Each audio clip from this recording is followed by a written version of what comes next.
기도하겠습니다. 하나님 아버지, 날마다 우리의 짐을 져주시는 크신 은혜 감사드립니다. 오늘도 우리가 주의 날개 그늘 아래에서 안식하기를 원하오니 은혜와 진리 안에서 쉬게 하여 주옵소서. 주 예수 그리스도의 이름으로 기도하옵나이다. 아멘. 찬송가 303장 찬양하겠습니다. 찬송가 303장입니다.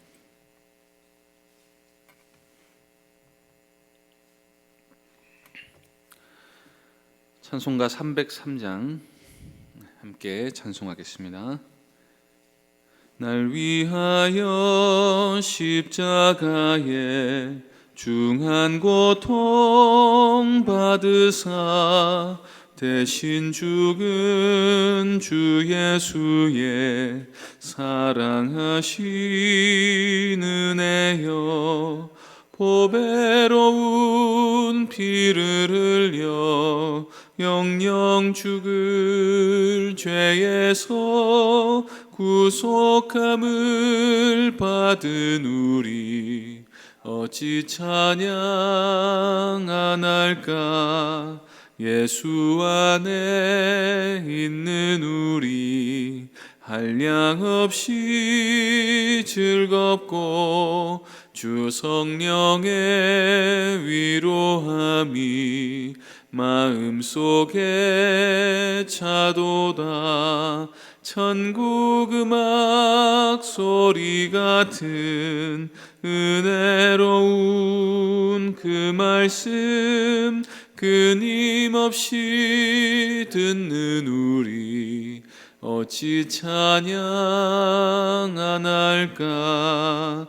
이 세상의 모진 풍파 쉬지 않고 불어도 주님 안에 보호받는 우리 마음 편하다.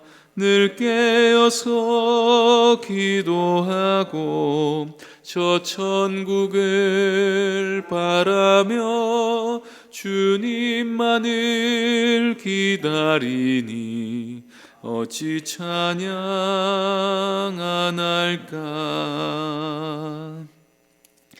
하나님 말씀은 말라기 1장 1절부터 5절까지 말씀입니다. 말라기 1장 1절부터 5절까지입니다. 찾으셨으면 한 절씩 교독하겠습니다. 여호와께서 말라기를 통하여 이스라엘에게 말씀하신 경고라.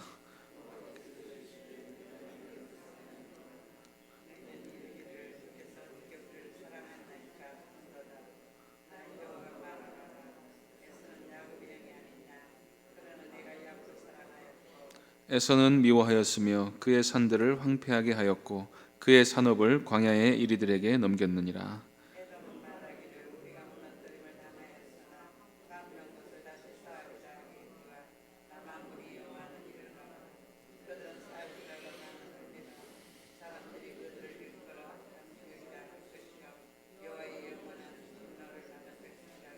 함께 읽겠습니다. 너희는 눈으로 보고 이르기를 여호와께서는 이스라엘 지역 밖에서도 크시다 하리라. 아멘. 이 시간 내가 너희를 사랑하였노라 하는 제목으로 하나님 말씀 전하겠습니다. 복음은 하나님이 세상을 사랑하신다고 말합니다. 하나님의 사랑을 깨달은 우리는 이 사랑이 너무나 당연하고 놀랍고 신비스럽지만 아직도 세상에는 하나님의 사랑을 전혀 믿지 않는 사람들이 많이 있습니다. 사람들이 하나님의 사랑을 믿지 않는 이유는 대체로 보면 하나님이 나를 사랑하신다면 왜 나의 삶이 이래야 하느냐 하는 말 속에 잘 드러나 있습니다. 이것은 사랑이란 무릇 상대방의 복지를 위해서 일방적으로 헌신하는 것으로 이해하기 때문입니다. 쉽게 말하면 사랑하면 잘해줘야 하고 내 말을 잘 들어줘야 한다고 믿는 거죠. 물론 사랑하면 잘해주는 게 맞지만 단지 그렇게만 알고 있는 것은 너무나도 유치하고 이기적인 태도입니다. 남자가 여자를 사랑한다고 말할 때 남자는 단지 여자에게 잘해주는 것만으로 사랑을 표현하지 않습니다. 남자는 내가 사랑하는 그 여자의 마음과 존재 모두를 원합니다. 사랑하는 사람은 상대방에게도 나와 똑같은 사랑과 헌신을 요구하게 되어 있습니다. 만일 그 사랑이 온전하지 않으면 아직 충만하지 못한 것입니다. 물론 사랑하기 때문에 상대방의 사랑과 헌신이 조금 부족해도 여전히 잘해주고 아껴주고 돌보아줄 수 있습니다. 그러나 그 사랑의 궁극적인 목적은 내가 사랑하는 그 존재 자체를 내 소유로 삼으려고 하는 것입니다. 하나님의 사랑에는 그런 하나님을 위한 목적이 없을 거라고 우리가 쉽게 생각하지만 성경을 읽어보면 사실은 그렇지 않습니다. 하나님은 우리를 하나님의 소유로 삼고 싶어 하십니다. 그래서 하나님의 소유로 삼으시려고 사람을 구원하십니다. 대신에 하나님은 강압적으로 사람을 자신의 소유로 삼고 명령하고 부리지 않으십니다. 사람 스스로가 하나님의 사랑을 깨닫고 자발적으로 자신을 하나님께 드리기를 바라십니다. 그렇기 때문에 하나님은 우리를 사랑하시는 사랑의 표현을 독생자를 우리에게 주시면서까지 보여주시지만, 그래서 하나님의 영원토록 함께 하심을 우리에게 알게 하시지만 동시에 우리에게 자기를 부인하고 자기 목숨을 하나님께 드리는 수준의 순종을 요구하기도 하시는 것입니다. 말하자면 하나님이 원하시는 사랑은 일방적인 것이 아닙니다. 물론 하나님의 사랑이 비교할 수 없이 큽니다. 일방적이라고 해도 좋을 정도로 하나님이 먼저 우리를 사랑하시고 끝까지 사랑하십니다. 그러나 일방적이기만 해서는 안 됩니다. 하나님의 사랑을 받은 사람들은 그 자신도 마음과 목숨을 다해 하나님을 사랑해야 할 의무가 생깁니다.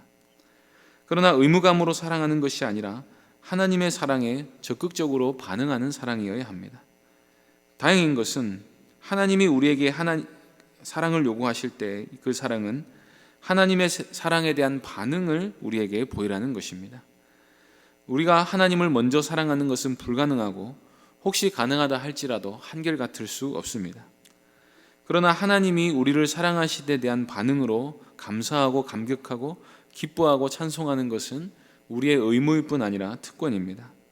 사랑을 받아서 그 사랑 때문에 즐거워하는 일이 얼마나 좋은 일입니까? 그래서 우리는 구원받으려고 예배드리는 것이 아니라 구원받았기 때문에 감사함으로 예배드리는 것입니다. 그래서 구원받은 신자에게 있어서 예배드리는 삶이나 말씀에 순종하는 삶이나 복음을 위한 삶은 괴로운 일이 아니라 즐거운 일이고 당연히 그렇게 해야 하는 일이 되는 것입니다. 하나님이 이스라엘을 구원하신 것도 사랑해서 구원하신 것이고 사랑하기 때문에 그 사랑에 대한 반응으로 이스라엘 백성들의 순종을 요구하신 것입니다. 하나님이 이스라엘에게 십계명을 주실 때 내가 너희를 애굽에서 건져내었으니 너희는 내 말을 잘 들어야 한다고 말씀하신 것이고, 레위기 율법을 주실 때에도 내가 거룩하니까 너희도 거룩해야 한다고 말씀하시면서 하나님의 사랑에 대한 반응으로서의 순종을 요구하신 것입니다. 그러나 이스라엘은 역사 내내 이 하나님의 의중을 거의 이해하지 못했습니다. 그저 사랑의 증거란 복을 주시는 것으로 나타나야 한다고만 생각했습니다. 이미 받은 사랑과 구원에 대한 감사는 없고 지금 현재 당장 우리가 원하는 바 풍족한 삶을 살 수 있어야 하나님의 사랑을 알겠다는 것입니다. 이것이 사실 우상 숭배의 본질입니다. 그래서 이스라엘은 자기를 구원하신 하나님을 버리고 자기에게 물질적 풍요를 줄 것 같은 신들을 계속해서 선택하고 다녔습니다. 아모스 3장 3절에 보면 두 사람의 뜻이 같지 않은데 어찌 동행하겠느냐 하는 말씀이 있는데, 이렇게 하나님과 이스라엘 백성들 사이에 서로 뜻이 맞지 않습니다.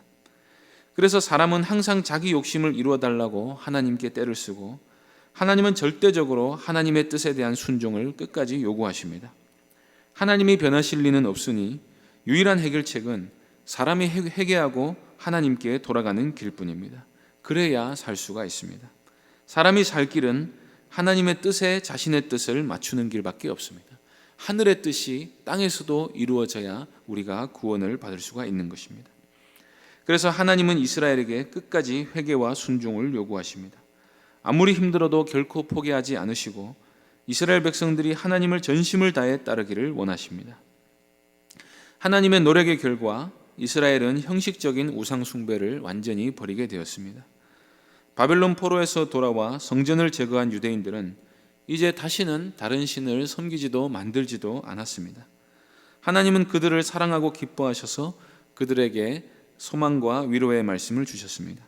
그리고 이스라엘을 통해 하나님이 영광 받으시고 영원한 하나님 나라가 도래하게 될 놀라운 비전을 스가랴 선지자를 통해 보여주셨습니다.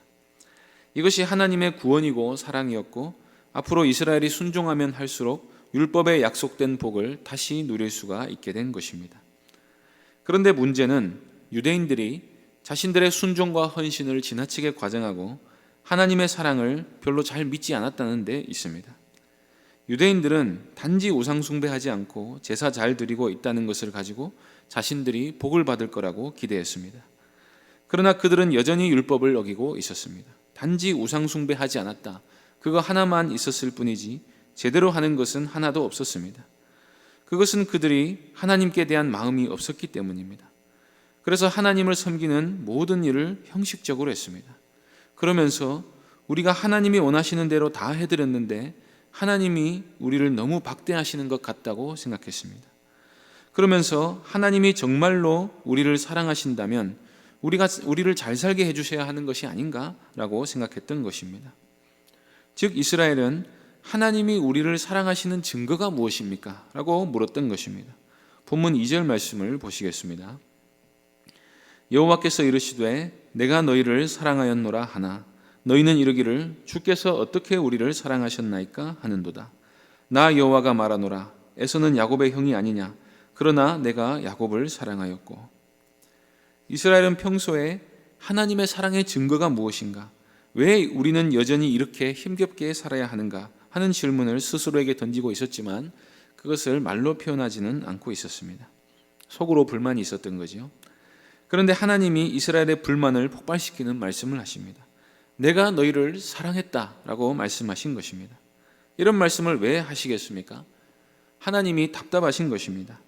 아무리 사랑해 주어도 이스라엘이 도무지 깨닫지 못하고 여전히 시큰둥해 있었기 때문입니다.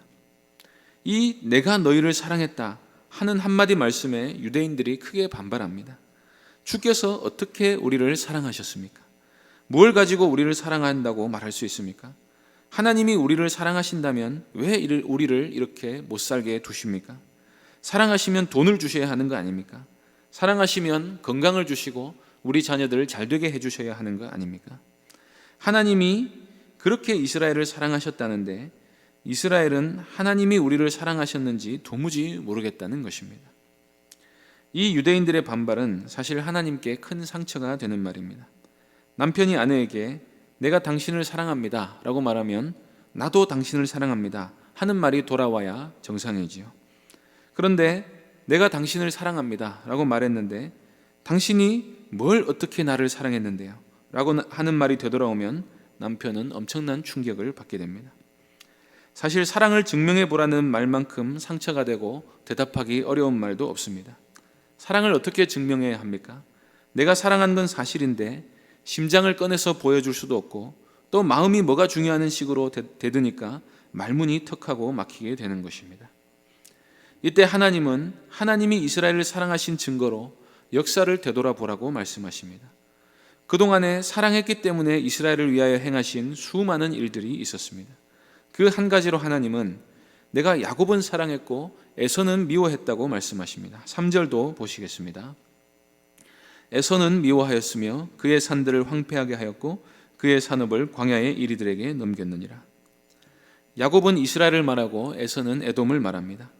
야곱은 별로 의롭지 못한 사람이었습니다. 그런데 하나님은 야곱을 사랑하셔서 그를 끝까지 보호하시고 의의 길로 인도하셨습니다. 마침내 야곱은 복을 받게 되고 이스라엘은 그의 이름으로 불리는 나라가 되었습니다. 그런데 에서에 대해서는 하나님이 어떻게 하셨습니까? 그냥 내버려 두신 것입니다. 그리고 그 악행에 대해서 하나님이 심판하신 것입니다. 이스라엘도 죄를 지었고 에돔도 죄를 지었습니다. 그런데 하나님이 이스라엘은 보존하셨고 에돔은 완전히 멸망시키셨습니다. 4절 5절도 보시기 바랍니다. 에돔은 말하기를 우리가 무너뜨림을 당하였으나 황폐된 곳을 다시 쌓으리라 하거니와 나 만군의 여호와는 이르노라 그들은 쌓을지라도 나는 헐리라. 사람들이 그들을 일컬어 악한 지역이라 할 것이요 여호와의 영원한 진노를 받은 백성이라 할 것이며 너희는 눈으로 보고 이르기를 여호와께서는 이스라엘 지역 밖에서도 크시다 하리라. 하나님이 에돔에 대해서는 다시 일어나지 못하도록 철저하게 무너뜨리십니다.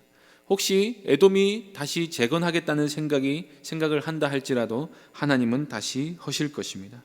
그리고 에돔 지역이 다시는 재건되지 못하도록 하실 것입니다. 그런데 이스라엘에는 어떻게 하셨습니까?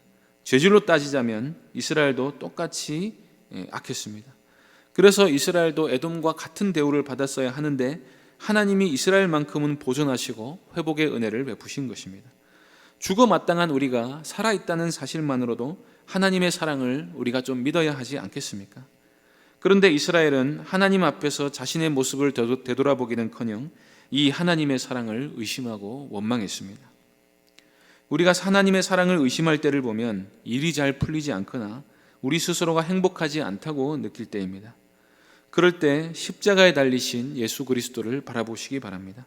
아들을 주셨으면 우리에게 모든 것을 다 주신 것입니다. 그러면 우리가 독생자를 주셔서 우리 영혼을 구원하시고 영생을 선물로 주신 하나님께 뭘 주지 않았다고 불평하는 게 너무나도 큰 죄라는 사실을 알게 됩니다. 찬송가 149장의 가사처럼 우리가 구원을 받았다면, 구원의 은혜를 받았다면 온 세상 만물을 다 드려도 그 은혜를 다 갚을 수가 없습니다. 그러므로 십자가에 달리신 예수 그리스도를 보면서 하나님의 사랑을 믿으시기 바랍니다. 주께서 우리를 어떻게 사랑하셨나이까 하는 이 대답에 400년 뒤에 예수님이 오셔서 이렇게 대답을 하십니다. 하나님이 세상을 이처럼 사랑하사 독생자를 주신 것이라고 말씀하신 것입니다. 우리가 형통할 때뿐 아니라 공고한 것도 다 하나님의 사랑과 계획이 있는 것입니다. 그리고 그래서 우리의 죄인됨을 오히려 돌아볼 수가 있어야 합니다. 하나님의 사랑을 조금이라도 의심하고 여전히 불순종하려는 마음이 남아있는 한 우리는 하나님이 주신 온전한 충만함을 다 받아 누릴 수가 없게 됩니다. 하나님의 사랑은 물질로 증명이 되는 것이 아닙니다. 하나님의 사랑의 본질은 우리가 영적으로 받아 누리게 되는 것입니다. 그래서 우리를 진실로 사랑하시는 하나님을 믿어서 그 하나님의 사랑을 어떤 환경 가운데서 믿으며 또 누리며 살아가는 복된 성도님들 되시기를 바랍니다. 기도하겠습니다. 하나님, 세상을 이처럼 사랑하셔서 또 우리를 이처럼 사랑하셔서 독생자를 아낌없이 선물로 주신 그 하나님의 은혜를 기억합니다. 하나님 아버지, 그러나 우리는 때로 그 사랑을, 구원의 은혜를 잊어버리고 세상에서 형통하지 않다는 이유로, 우리가 행복하지 않다는 이유로, 우리가 아프다는 이유로 하나님의 사랑을 의심할 때도 많았습니다. 주님, 우리의 죄인됨을 용서하여 주시고 하나님의 사랑을 믿고 끝까지 우리를 책임지고 돌보실 것을 믿고 그 사랑을 누리며 살게 하여 주옵소서. 주 예수 그리스도의 이름으로 기도하옵나이다. 아멘. 하늘에 계신 우리 아버지여, 이름이 거룩히 여김을 받으시오며 나라의 임하옵시며 뜻이 하늘에서 이룬 것 같이 땅에서도 이루어지이다. 오늘날 우리에게 일용할 양식을 주옵시고 우리가 우리에게 죄 지은 자를 사하여 준 것 같이 우리 죄를 사하여 주옵시고 우리를 시험에 들게 하지 마옵시고 다만 악에서 구하옵소서. 대개 나라와 권세와 영광이 아버지께 영원히 있사옵나이다. 아멘. 말씀을 기억하며 기도하실 때 환경에 따라 하나님의 사랑을 의심하지 않고 은혜에 늘 감사하며 살아가는 삶을 살게 해주시기를 구하시고, 세교회당 건축을 위해 계속해서 기도해 주시고 여러 병중의 성도들을 위해서 기도해 주시고 개인적으로 기도하시기 바랍니다.